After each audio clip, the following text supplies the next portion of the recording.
फारूक सत्तार साहब ज़रा ये भी बताएं कि आजकल आप बहुत मुलाकातें कर रहे हैं, कभी आप दुबई चले जाते हैं, कभी आप इस्लामाबाद चले जाते हैं, कभी आप लाहौर चले जाते हैं, कभी आप नून लीग से मिलते हैं, कभी पीपल्स पार्टी से मिलते हैं, कभी अपने पुराने साथियों से मिलते हैं, क्या करना क्या चाह रहे हैं आप? देखिए, जो आज आपने अब तक गुफ्तगू की, मैंने भी बड़ी आसानी से 3 बड़ी जमातों पर बहुत सारी जिम्मेदारियां डाली कि उनकी कोताही है कहीं ना कहीं और अदम तवज्जुही है। इसी तरह जिस पार्टी से मेरा ताल्लुक रहा तो मैं उस एमक्यूएम को भी स्पेयर नहीं कर, और मैं समझता हूँ कि उन्होंने भी अपनी जिम्मेदारी पूरी नहीं की। जब उनको अल्लाह ताला ने मौका दिया, हमें उस जमाने में हम उरूज पर थे, हमें जो बुनियादी काम करने थे, जो इस्लाहात करनी थी, हमें जिन चीजों पर जोर देना था, मुस्तकिल मसाइल का मुस्तकिल हल। अपने आप को कसूरवार मानते हैं आप इस पर? देखिए मैंने तो माना ना, मैं तो अब मुस्तकिल मसाइल के मुस्तकिल हल की बात कर रहा हूँ, और इसलिए कह रहा हूँ कि तालपुर साहब भी पीटीआई पे पूरा इल्जाम दे दे और थोड़ा जुजवी इल्जाम पीएमएलएन पे दे दें और पीपल्स पार्टी की कोई रिस्पॉन्सिबिलिटी एक्सेप्ट ना करें। मेरे ख्याल में ये हम कराची के लोगों के साथ और पाकिस्तान के अवाम के साथ ज्यादती करें। इसलिए कम से कम एक कौमी एजेंडे पर उसमें कम से कम नुकात हो, चार्टर बराए इस्तेकाम और तामीर और तरक्की के कुछ चीजों पे इलेक्शंस में हम लड़ें, एक दूसरे पे इल्जाम तराशी भी करें, एक दूसरे से सबकत ले जाने के लिए पॉलिटिकल पॉइंट स्कोरिंग भी करें, लेकिन उसके साथ साथ अगर हम एक कौमी एजेंडा वजह करके कराची को कौमी एजेंडे पे लिया और उसके डेवलपमेंट के कामों में एक इश्तराक अमल, एक वसीउल बुनियाद इश्तराक अमल और मुफाहमत कर लें, तो सारी जमातें मिलकर अगर कोई 1500-1600 अरब हमें 4 साल में मिल रहे हों, और वो अगर हम सही लगा दें सही हाथों में कि सारी जमातों के अच्छे लोग, कराची के बेटे, कराची से ताल्लुक रखने वाले, वो ओनरशिप देनदार, ताजिर, बिल्डर हों, अच्छी शोहरत रखने वाले, 2 अर्बन प्लानर हो, 1 जुडिशरी के हों, तो मेरे ख्याल में अगर ये काम हम कर लें तो मैं समझता हूँ बहुत बड़ी सर्विस होगी। वरना देखें, इलेक्शन में इल्जाम, जिसका मेयर आ जाएगा उस पर इल्जाम धांधली से आया, फिर उसको जो पैसा मिलेगा वो खा गया। सवाल ये पैदा था अगर बल्क में बड़े पैमाने पे कोई पैसा आया, अभी तो क्या 4000 अरब का हम टैक्स देते हैं, 40 अरब हमें मिलता है, 400 अरब मिलना चाहिए। अगर ये मिलने लगेगा तो किसके हाथ में जाएगा? किसी एक जमात के हाथ में जाएगा, उसमें करप्शन माफिया है, दूसरी के हाथ में जाएगा, उसमें करप्शन माफिया। जरूरत इस बात की है कि सारी जमातें अपने कुछ अच्छे लोगों को आगे लाकर उनके जरिए से ये डेवलपमेंट का एजेंडा को ओन कर लें। Own Karachi, save Karachi, make Karachi, मेरे ख्याल में ये एम्बिशियस है, आइडियल है मेरा प्लान।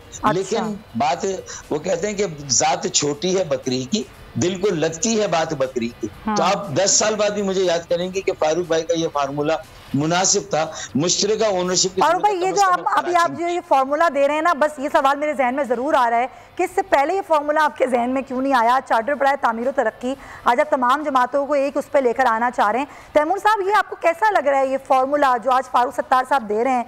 और जाहिर है आप लोग भी कहते हैं कि हम भी चाहते हैं भाई मसाइल हल हों, कराची के, सिंध के अवाम के मसाइल हल हों। आप लोग 13 साल से यहाँ हुकूमत कर रहे हैं, फिर आप पर तनकीद हो रही है बल्दियाती एक्ट पर। मेरा सवाल यही कि बल्दियाती एक्ट पर आप सबसे मिले ना, आप एमक्यूएम से मिले ना, आप पीटीआई से मिले, उन लोगों से क्यों नहीं बात की? उन लोगों के तहफ़्फ़ुज़ात क्यों नहीं शामिल किए इसमें?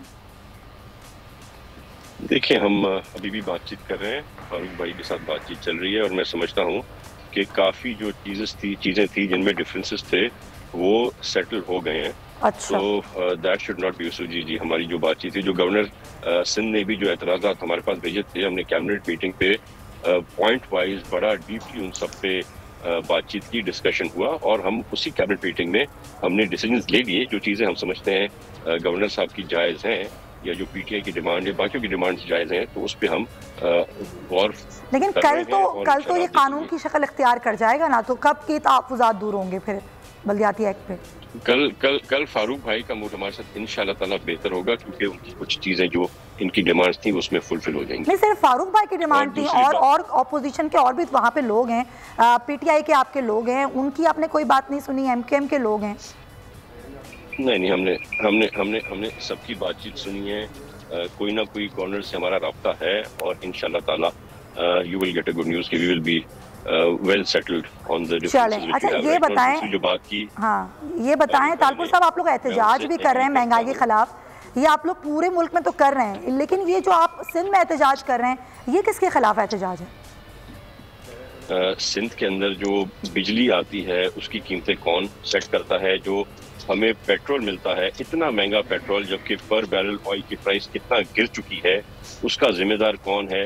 हमारे पास जो गैस की सप्लाई नहीं आ रही और उसकी जो महंगाई है उसका जिम्मेदार कौन है। तो ऑफकोर्स हमें जहाँ जहाँ पर तकलीफ है, अगर हम इस महंगाई के खिलाफ नहीं बोलेंगे तो उसका मतलब ये होगा कि हम आवाम से जुदा हो चुके हैं। पाकिस्तान पीपल्स पार्टी की रूट्स हमेशा आवाम के साथ हैं और आवाम के साथ रहेंगी। अच्छा फारूक सत्तार साहब, ये पीपल्स पार्टी एहतजाज कर रही है, आपको लगता है कि आपको भी हिस्सा बनना चाहिए इस एहतजाज को उनके?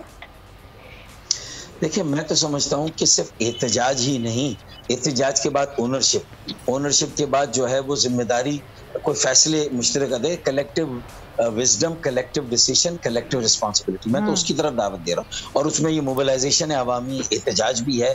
और ये तालपुर साहब ने जो सारी बातें महंगाई की वजूहत बताई, बिजली हो, गैस हो, तेल हो, उनकी कीमतों को किस तरह तय किया जाता है, फिर उसके बाद मईशत में जो रुपया मुसलसल डी वैल्यू हो रहा है और हमारी एक्सपोर्ट्स गियर अप नहीं कर रही, इंपोर्ट्स में मुसलसल इजाफा, ये बहुत सारी बातें जिसका कंसर्न है। ये पॉलिसियां तो मरकज में बनती है, लेकिन बहुत सारी चीजें सूबे में भी जो है वो उसको तय होना है। तो सूबाई हुकूमत भी अपनी जिम्मेदारी से इस तरह ओहदा बरा नहीं हो सकती। इसीलिए मैं कहता हूँ कि कलेक्टिव ओनरशिप की जरूरत है। और क्यों ना कराची के तामीरी तरक्याती अमल के लिए, जिसमें मैं इशरतुल लिबास साहब से मिला, उसी चार्टर पर फिर मैं शहबाज शरीफ साहब से मिला, फिर कल मेरे घर नासिर शाह साहब और सईद गनी साहब आए, तो उन्होंने बहुत सारी बातों से इत्तफाक किया। लेकिन कैबिनेट में सिर्फ गवर्नर इस्माइल की जो तजावीज थी वो लेकर गया और पास कर दिया। अब मुझे नहीं मालूम कि कौन सी मेरी बात को माना गया नहीं माना गया। मैंने कहा था एक कमेटी बना ले, अच्छा। सारे स्टेक होल्डर की, एमक्यूएम भी हो, मुझे साबका मेयर और साबका बल्दियाती वजीर और एक सीनियर सियासी कारकुन समझ के मेरी बात सुन ले। मेरे पास बहुत सारे आसान रास्ते भी हैं, किस काम को किस तरह करना है वो भी मैं इनको समझा सकता हूँ। अब्बासी शहीद हॉस्पिटल एक प्राइड है, साल से बल्दिया उसमें कराची के KMDC मैंने बनाया था जब मैं वजीर बल्दियात था और मेयर था, और वो पहला मेडिकल कॉलेज है जो किसी बल्दियात के जेर तहत काम कर रहा है। इसी तरह सोबराज मैटरनिटी होम और बल्दिया की स्कूल, इब्राहिम अली भाई KMC स्कूल, एक प्राइड, एक नाम, अच्छे स्कूल होते थे। आज उनके वसाइल का मसला है, मैनेजमेंट, एग्जीक्यूशन इतना मसला नहीं। अच्छा, ये मोबिलाइजेशन में क्योंकि वक्त की कमी है, एक सवाल पूछना चाहती हूँ फारूक भाई। हाँ, मोबिलाइजेशन की आप बात कर रहे हैं, बिल्कुल आप सही कह रहे हैं। ये मोबिलाइजेशन में आप एमकेएम पाकिस्तान के पास क्यों नहीं गए? क्या उन लोगों से आप नहीं चाहते कि वो भी इकट्ठे हों आपके साथ? देखिए, उनके साथ तो मैं दो तरफा बातचीत भी करना चाहता हूँ। अच्छा। और ये जो मल्टीलैटरल में हर जगह जा रहा हूँ, सबसे मिल रहा हूँ, तो उसमें उनकी बारी भी आएगी, उनका नंबर भी आएगा। उनका नंबर भी आएगा, सही है, ठीक है, बहुत शुक्रिया। सब्सक्राइब करें और बेल दबाएं ताकि कोई खबर रह न जाए।